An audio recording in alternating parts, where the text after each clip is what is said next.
Hello, and welcome to day one of Grinding Aim Labs Voltaic Ranked until I'm the greatest aimer of all time.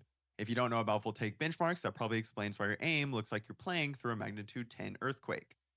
Basically, all the best aimers came together to create a super society of aim gods called Voltaic, who have refined the form and strategy required to aim like the goats of our time and provide pre made aim plans that can guide you through daily improvements without the headaches of the spreadsheets we used back in the aim training Stone Age.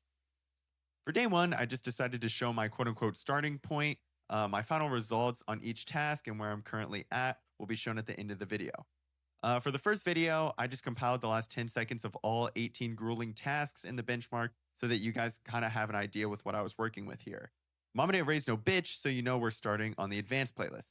Beginner, intermediate, and advanced playlists are all basically the same, just with slightly harder variations of the task as you progress, which is why I think it's appropriate to jump straight to the hardest one. I also already have 600 hours in aim trainers and about 1,500 hours in Valorant. So if you ask me, I'm essentially an expert at this point. Uh, that's kind of going on a bit of a tangent, explaining what's going on the screen right now. But the series at the end of the day is to further data driven research on aim training, as well as improving my own personal in game mechanical ability. I will do my best to make this very repetitive training entertaining, but know at the end of the day, this is more of a passion project for me. I'm going to try and make them somewhat educational as well so I can pass the little knowledge I do have to someone else trying to improve their aim. If my hours in game aren't enough to convince you of my mediocre knowledge, you should also know that I've done some research through different Voltaic podcasts, personally ran experiments based on optimal time frame of training sessions. God knows where the paper I wrote on my research is, but if I find it one day, I'll make sure to upload it somewhere. Basically, just know that about 30 minutes of aim training a day um, at the time of day where you're most mentally active is optimal for aim training. I'm sure you guys could have guessed that, not really rocket science.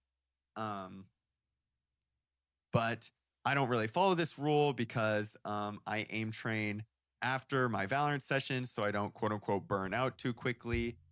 Basically, that's just a long way of saying that I have a low attention span. And if I try to actively aim for too long, I get lazy and stop paying attention. The reason I'm prioritizing Voltaic ranked over AimLabs ranked is due to the fact that AimLabs is pretty limmicky with their ratings. So getting high on their leaderboards is not nearly as impressive to someone who's knowledgeable on aim training. I think I should also note my skill is much more biased towards static clicking tasks. These are going to be tasks like grid shot if you're an AimLabs LARPer or six shot if you're sick as fuck. My weak points are in tracking tasks like strafe track or arc track, which were both created by Satan to make you never want to hold a mouse again. My skill disparity between these two subsects of aiming is so large. I was once placed in the top 0.01% of static clickers and bottom 30% of reactive trackers, which probably explains why my 600 hours in aim labs gets me bottom fragging on Jet. We're officially to the point of the video where all of my scores are up on screen. As you can see, I'm fucking terrible despite the amount of hours I've put in. So it looks like we're starting at Grandmaster. I'll see you guys tomorrow, where we will be practicing our tracking, hopefully.